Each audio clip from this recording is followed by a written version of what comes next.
Hello and welcome to EBC News World with the news. I'm Binyam Getana. Here and now, the top stories making the headline. Egyptian president announces he will run for a third-term presidential election.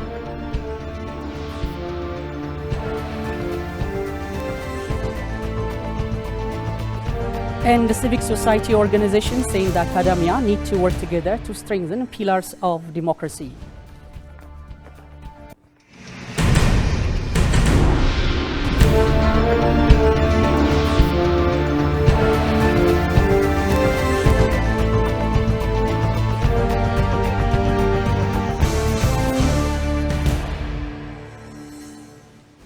Welcome back. This is EBC News World. Once again, we come back with new perspectives and insights. Now, here now, the news in full. Egyptian President Abdul Fattah alSissi has announced he will run for a third term in the country's presidential election scheduled for next December.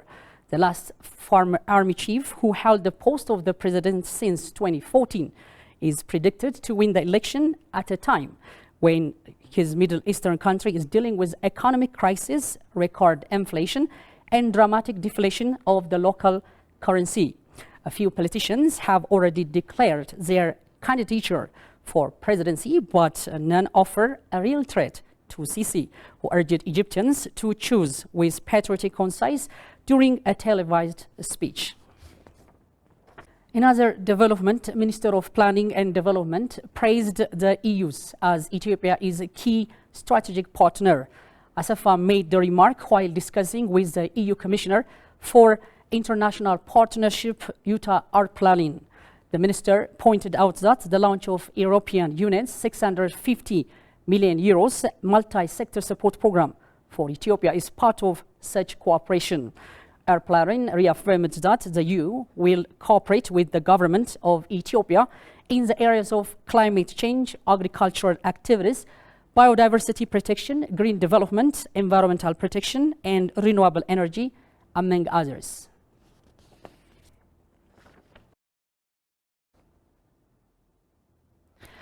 Meanwhile, the Regional Bloc Intergovernmental Authority on Development urged countries of the African Horn need to revitalize their regional initiative for peace and development.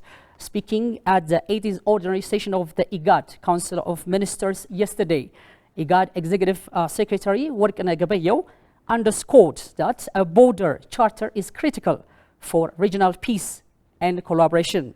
Such a charter, drafted by Horn countries, can help integrate border areas, utilize the shared resources, and develop a common vision and strategy, he explained.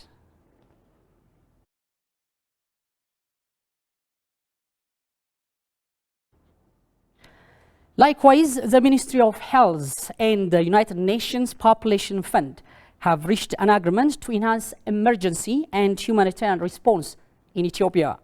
Both sides have concurred on scale up the emergency response activities during a discussion between Minister of State for Health Dereje Duguma, UNFPA Humanitarian Division Director Shanko Arakaki, as well as UNFP resident representative to Ethiopia Kofi Kome on Tuesday. During the discussion, they also further agreed to advance the sexual and reproductive health and research agenda in Ethiopia. The Minister of State, Dr. Dejene, confirmed it in a post on X.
Welcome back, ladies and gentlemen. You're watching EBC World News once again with the news. I'm Binam Getana. As the news continues, civic society organizations and the academia must work together to strengthen pillars of democracy and human rights protection.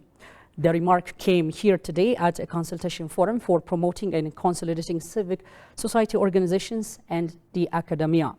The partnership is said to help ensure better human rights protection and build up a democracy. Johannes Van Town has the full report. Take a look. Civil society organizations and scholars in Ethiopia have been working together for the last 4 decades, but they have focused their attention only on development works. Civil society organizations which contribute to the peace, democracy and the development of a country, together with higher education institutions enriched with knowledge and methodology, can create enough awareness for the protection of human rights, in addition to improving the democratic culture of the society, according to participants. Civil society organizations can play a role in sensitizing, awareness creation, teaching of the society at large, to advance and create, this culture of democracy. With regard to the human rights protection, as well as also building the democratization process, and therefore they could play a decisive role in creating awareness to the community, as well as also in conducting researches which are related with human rights issues. When there are also certain violations in human rights, they can create a platform where they can also solve a problem and then discuss major issues with the community, with the linking organizations like the CSOs, as well as also the higher institution. Therefore, they could play a major role. Civil society organizations with many challenges are performing activities that benefits the society. The issue is how you overcome these challenges, how you deal with them, and continue to focus on your work. So it's never a free ride. There would be pressures, challenge, and etc., etc. But then at the end of the day, it's about civil society organizations staying focused and trying to address this challenge. Strengthening democracy, advocating for peace and human rights protection, and contributing for the development of the society are the main roles of civil society organizations. Reporting for EBC News, Johannes Van Town, Addis Ababa, Ethiopia. Meanwhile, Fairtrade Africa stated that Ethiopia blossoms as the horticulture hub in the East African region. However, minimum wage needs to be set for the horticulture to boost potential benefits of the sector, said the organization. Goshu reports. Fairtrade Africa is an organization that promotes fair trade practices and advocates for the rights and well-being of workers in various sectors, including the horticulture industry. The organization stated that Ethiopia is preferable for horticulture sector in the East Africa region. So there's a very big potential, and there's infrastructure put in place, particularly Ethiopian Airlines, that has very good connectivity of cargo planes into Europe particularly. Looking at the organizations that we work with, they're providing decent work to thousands of Ethiopians, and opportunities for them to have a better livelihood for their families. I think looking at the population of Ethiopia, and the resources that you have as a nation, I think there's room to grow this. And the strategic location of Ethiopia and the geographic and climatic conditions make it perfect for the growth of the sector. Gonzaga said Ethiopia has to set minimum wage to benefit from the sector and ensure job security. As Fairtrade, we believe that workers should be able to have a decent livelihood, and part of that ensures earning a fair wage. And in Ethiopia for a long time we've not had a minimum wage in the sector, and therefore as Fairtrade what we have done is that we have established what we call a floor wage, which is based on the World Bank poverty line, extreme poverty line. And producers who are Fairtrade certified are therefore required to pay a floor wage to their workers, which ensures that they are not paying them below the World Bank extreme poverty line. Fair Trade Africa advocates setting minimum wages timely. Ethiopia doesn't have minimum wage in the private sector. So we think that this is the right time to create the opportunity and the platform for producer organizations, for sector actors, and for the government to come together and to discuss the progress made so far when it comes to determination of the minimum wage. It's a very sensitive issue, I understand, but it has to be discussed. Fair Trade so far trained workers, mainly women, with skills that are relevant to the sector and their livelihood.